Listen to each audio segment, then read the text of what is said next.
E aí, galera, voltamos agora com continuação do assunto aqui, dessa playlist bacana de estrutura atômica, que são o orbital, os orbitais, né? Os orbitais, na verdade, eles foram criados, você sabe muito bem, por Schneider.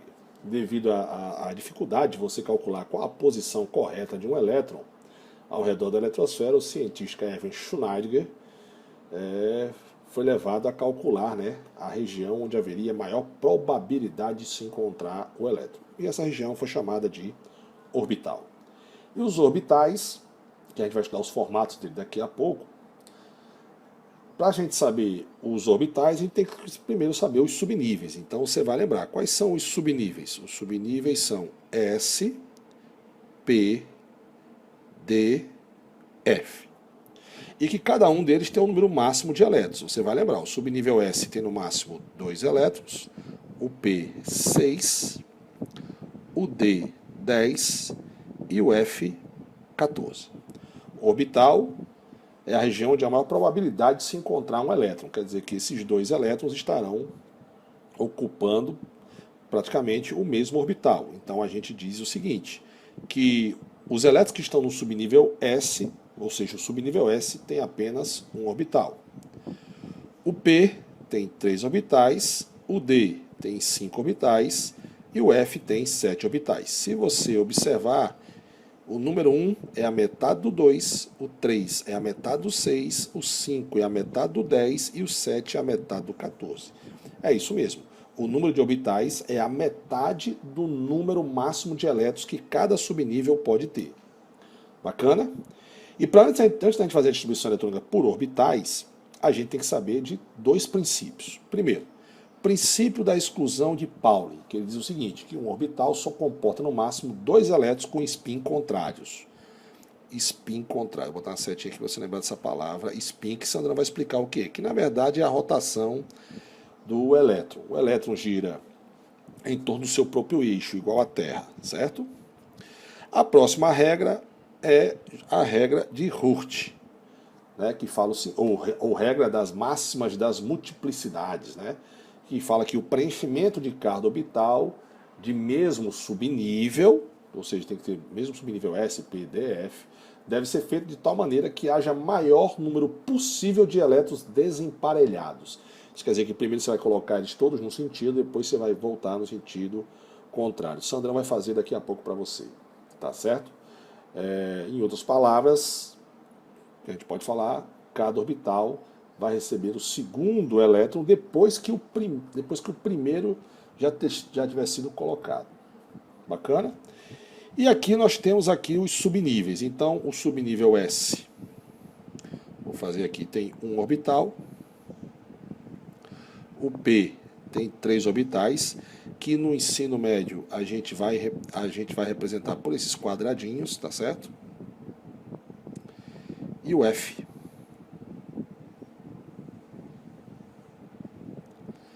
Bacana? Que depois, mais lá em números quânticos, você vai saber que o do meio é 0, sempre 0, né?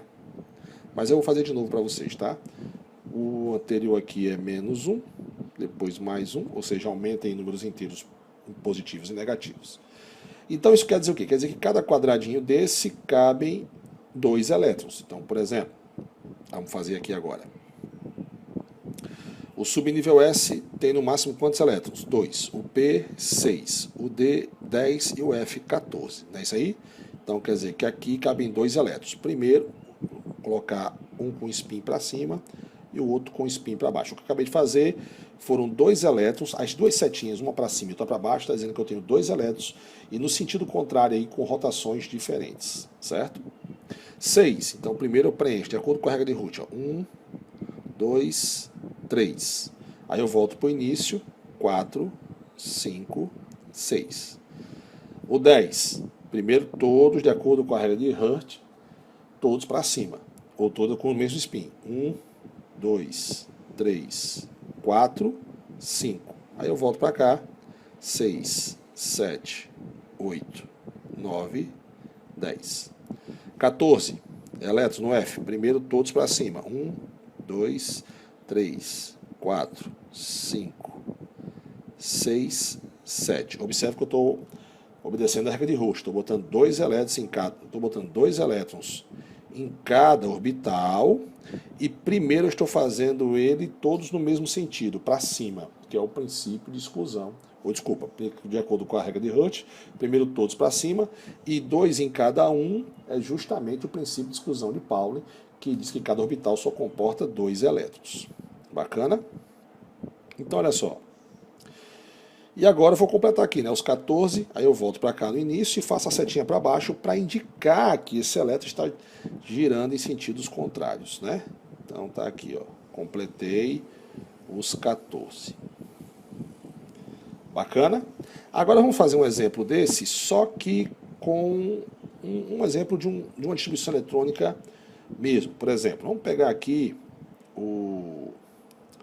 Vamos pegar um cara pequeno por enquanto. Vamos pegar aqui o nitrogênio, que tem número atômico 7. Fazer aqui exemplo 1. Então ele tem 7 elétrons, a distribuição eletrônica dele seria 1s2, 2s2, 2p3, certo? Então vamos lá. Aqui eu tenho o subnível S, um orbital só. No 2s, outro subnível S. E no 2p eu tenho os 3 orbitais, certo? Só que é o seguinte, quantos elétrons tem aqui? 2. Então eu vou colocar 2 elétrons. Quantos elétrons tem no 2s? 2 elétrons. Agora aqui no 2p, quantos elétrons tem? 3. De acordo com a regra de Hurt, primeiro todos para cima. 2, 3. O que é que a gente diz? A gente diz que eu tenho, grava aí, tá? Eu tenho 2 orbitais totalmente preenchidos e 3 orbitais semi ou parcialmente preenchidos, ok? Certo? Então tá a distribuição eletrônica que eu fiz aqui e a distribuição eletrônica por orbitais que está aqui embaixo, certo? Eu agora vou pausar o vídeo e vou fazer mais alguns exemplos para vocês. Bacana? Voltamos aqui para fazer agora o silício. Vamos supor o silício, número atômico 14 elétrons. Então, vou fazer a distribuição eletrônica do silício agora. 1s2, 2s2, 2p6, 3s2, certo? 3s2. E depois, para completar os 14, você teria o 3p6. Ou, desculpa, 3p2. Ok? Pronto, agora olha só. Vamos distribuir por orbitais. O orbital S, o subnível S tem um orbital. Então está aqui um orbital do S.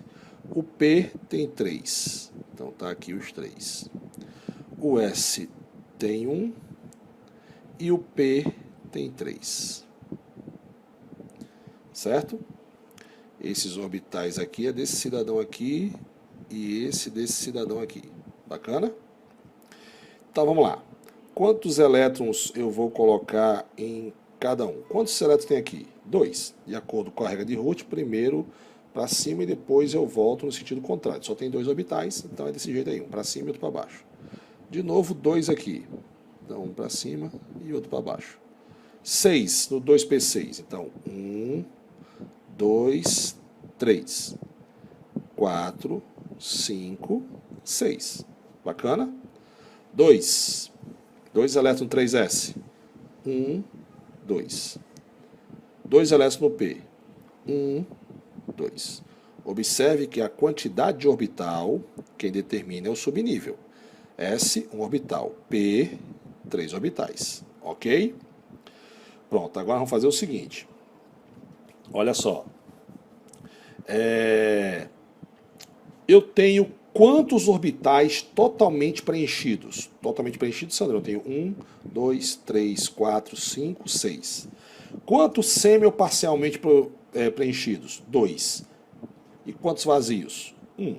Vou repetir, tá? Para você entender melhor. quantos orbitais totalmente preenchidos eu tenho? 1, 2, 3, 4, 5, 6. Porque cada orbital só pode 2 elétrons. Concorda comigo?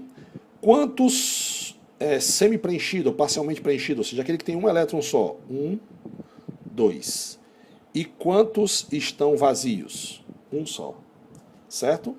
Então tá aí a distribuição por orbitais. Bacana? Vamos fazer agora de um cara qualquer, botar X, tá? Você vê que não tem nada a ver com o símbolo do elemento.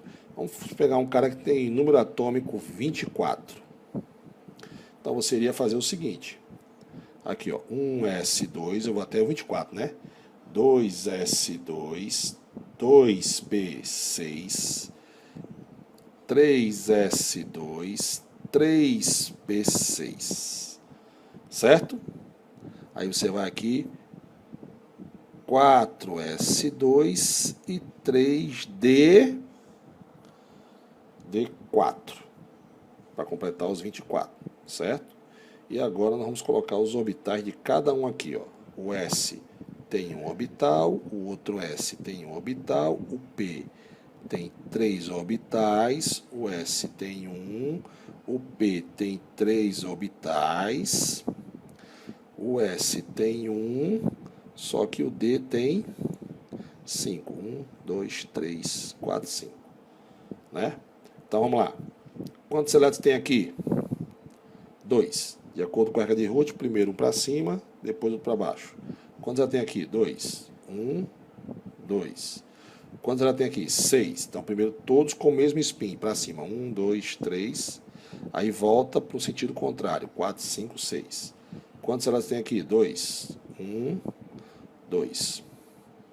Quantos ela tem aqui? 1, 2, 3, 4, 5, 6. Quantos elas tem aqui? 2. 1, 2. Quantos elas tem aqui? 4. Então, de acordo com a regra de Roth, primeiro todos para cima. 1, 2, 3, 4. Se perguntasse a você, quantos orbitais estão totalmente preenchidos ou preenchidos, né? 1, 2, 3, 4, 5, 6, 7, 8, 9, 10. 10 totalmente preenchidos. Quantos semi-preenchidos ou parcialmente preenchidos? 1, 2, 3, 4. E quantos vazios, meus amados? Um vazio só. Bacana? Então tá aí o básico, né, para a gente começar a fazer números quânticos daqui a pouco, certo? E fazer alguns exercícios também. Então, próxima aula agora, não perca, que vai ser o assunto forma dos orbitais. Bacana? Te espero na próxima aula. Um abraço.